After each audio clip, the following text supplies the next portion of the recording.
So I asked all of you to share your most hated cards of 2022, and these three didn't even make the list. These are just the honorable or perhaps dishonorable mentions. There are 10 cards even more hated than these, and we're going to talk about them in this video and share some of the insights and thoughts all of you had on these 10 most hated cards. So let's kick it off with number 10. It is Shock Spitter, and man, this one just recently got nerfed, but you know what? Even after the nerf, it's still showing up as a powerful card in standard format. It's also really good in duels. So one of you said even after the nerf, it was just really annoying and had almost no counterplay. The nerfs weren't enough, says someone else. It came in like a wrecking ball and didn't care about what it looked like, just like Miley Cyrus. It should have listened. I don't know what all of that means. Something to do with the song Wrecking Ball. It's about as far as I got with this one. But yeah, I get it. Shock Spitter is really frustrating because the numbers can get really, really big for such a cheap card. When combined with Brand Bronzebeard, of course, that damage output can feel super oppressive and hard to deal with. And they just make so many copies of these.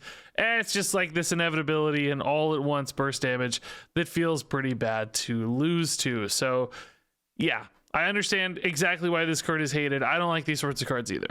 So moving on to number 9, this is really shocking. I asked all of you for your most hated card, and enough of you just wrote in the word Druid that it still showed up as the number 9 card, and some of you explained it. You wrote Druid, just all the Druid. So just any Druid card, I guess, would suffice for the most hated cards. I liked this story this person here wrote. I'm not going to read all of it, but they wrote, my girlfriend started playing this year and doesn't want to comment too much on a game with me. She said she will be reserved until better understanding. One day I caught her insta conceding against Druid. She said she hates that green forest dude. I think a lot of Hearthstone players throughout the years have indeed hated that green forest dude, and 2022 was no exception. So next up at the number 8 spot, we have the Mage Secret Objection, and I totally agree on this one. It can get so frustrating to play against Mage now when you can't safely play a minion. It felt like before I had ways to kind of navigate all the different Mage secrets. Getting some minions down would be a good way to start a turn.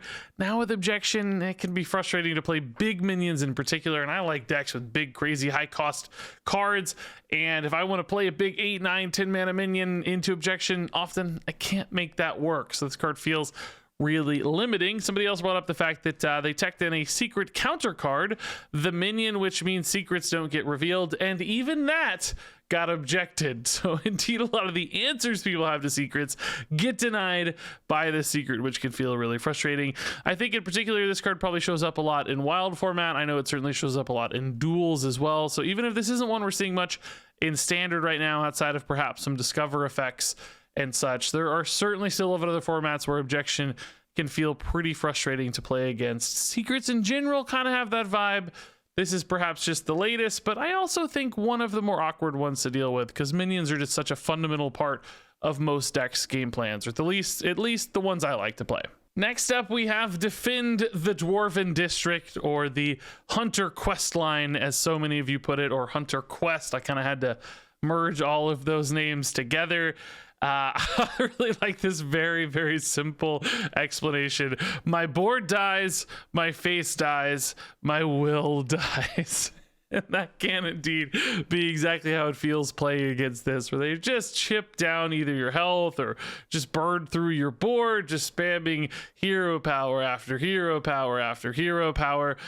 This is a good point. The obnoxious sound of the hero power flipping back to be used again with the feeling of inevitability really just makes this the number 1. Sometimes it's those little triggering sounds or animations that can really bug you when they go off over and over again, which is exactly what this quest line enabled. So it's both powerful and good. It's had to been nerfed multiple times, but also just gets tiresome to actually hear and see over and over again. Hey, real quick before we move on, I'd like to talk about our sponsor for this video. It's Moonbreaker. Moonbreaker is a super fun strategy game with miniatures. It's made by the folks who made Subnautica, which is one of my absolute all-time favorite games, and the world and lore are created by Brandon Sanderson, a famed fantasy author many of you may know. And on top of that awesome pedigree is actually a really good game. I've been streaming it on Twitch for the last few months. Basically, you assemble a roster of miniatures that all have different stats and abilities, and then you battle it out against either PvE or PvP opponents trying to take down the enemy captain. Oh, and you get to paint your miniatures if you want, which is really fun. So if you want to check out the game, there's a link in my description to the Steam store page. You can read some reviews, see more videos, read more about it. It's currently 20% off for a limited time, so go check out that sale. I've also included a link to my stream VODs down in the description as well. If you just want to see me having fun playing the game, see more gameplay, check those out as well. Moving on to the number 6 spot here, we have Tome Tampering, and this one might surprise you if you're only a standard format player, but for those of us in Wild and Duels in particular, Tome Tampering is absolutely obscene. Of course, it just got banned in Wild format, so I guess right now it's not obscene, but it has been since the release of the latest expansion and some more of the crazy discard synergy stuff that popped up in March of the Lich King.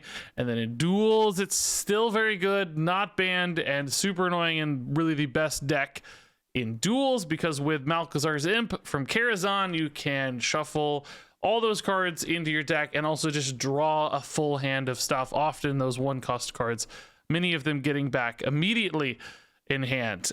Somebody put Ruthlessly Unfun card that smash Wild to bits. And for a Duels comment here, we've got, I feel like Tome Tampering is just an easy free win in early Duels games with Jailer and Mal'Ganis. It either feels unfair or just is unfair. I think it is a little unfair. It doesn't just feel that way. This card definitely has some crazy synergies when combined with Malchezaar's Imp. And, you know, I love this card in Standard because it feels like a meme. It's fun to try to build into this. There's some cool ideas there, some fun things to work with. When the power level on this card is low, it's really fun and awesome. When the power level is high, it seems to be a big frustration point, big problem card for people. So a little surprising to see this on the list, but there's just enough Wild and Duels players out there that it made the cut. So next up, we've got big old Prince Renathal. And man, I'll spoil it now. This card also is going to show up on the most loved list coming out probably tomorrow. And that means he's very divisive. Some people love Renathal and some people hate Renathal. And I think based on this top comment, we know who hates him. I am an aggro player. That was the only justification they needed for why they hated Renathal. And of course, people who want to play really fast aggro decks aren't going to like their opponent having 40 health. That 10 extra health is a lot to work through. It can certainly slow down the metagame a little bit, forcing some decks to play a little bit more mid-rangey, shift their curve a little more mid-rangey. That's kind of what we had with the Denathrius meta, with all these just minion-based decks dumping lots of minions into play.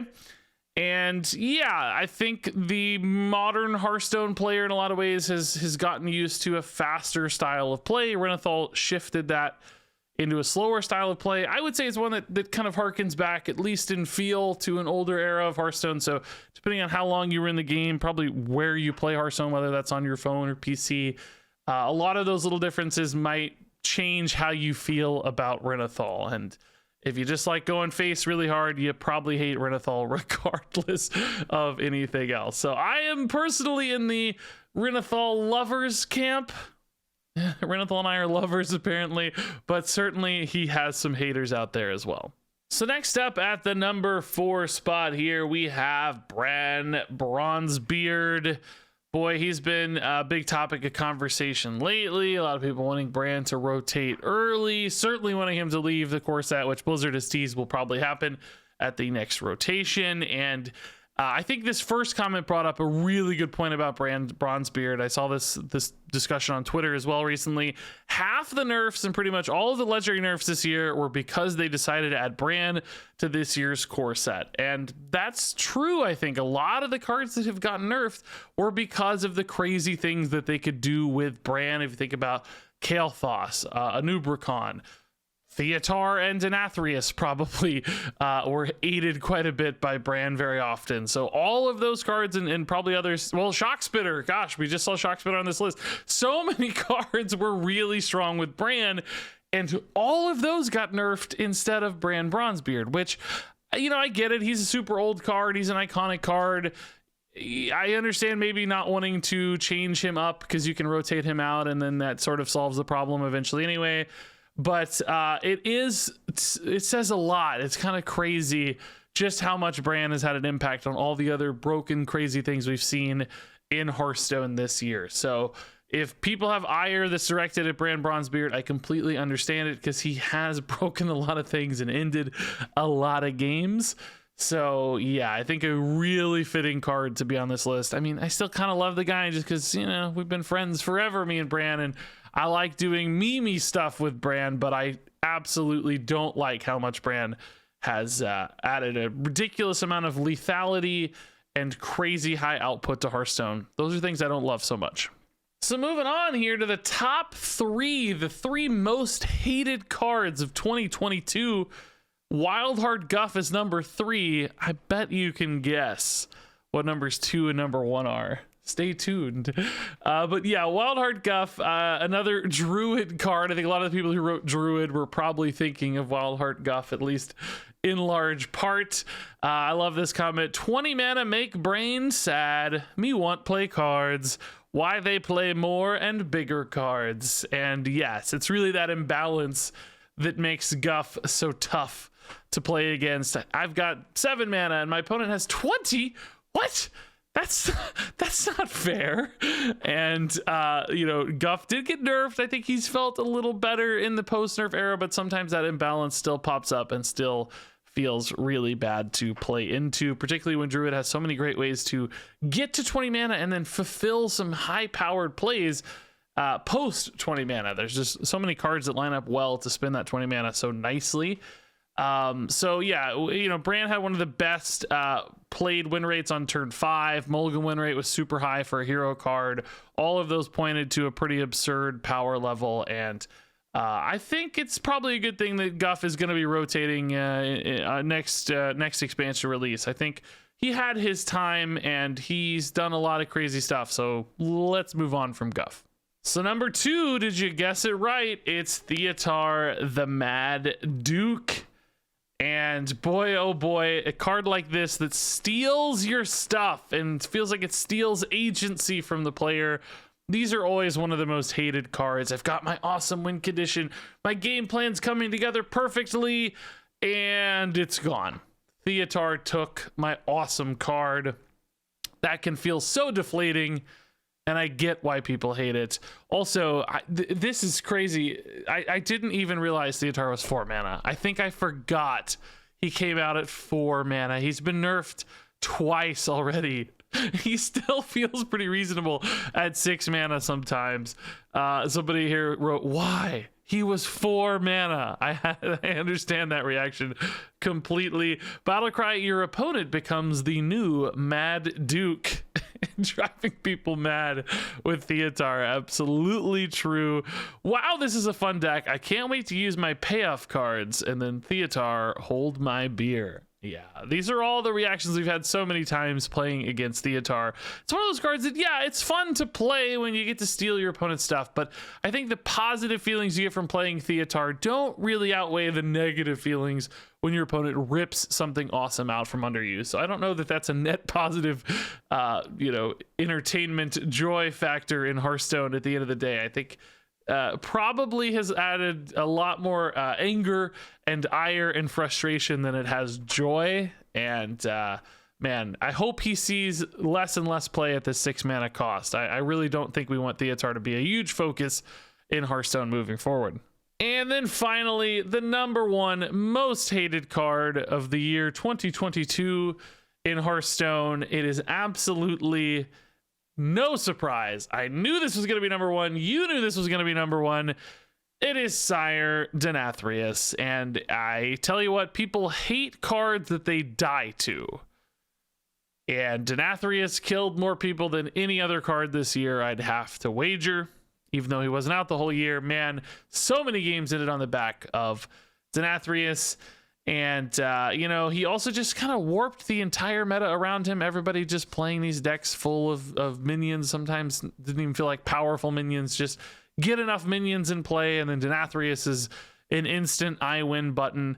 As this person put it, it was the best board clear, win condition, and healing spell all stapled onto one card. Thank God it was nerfed.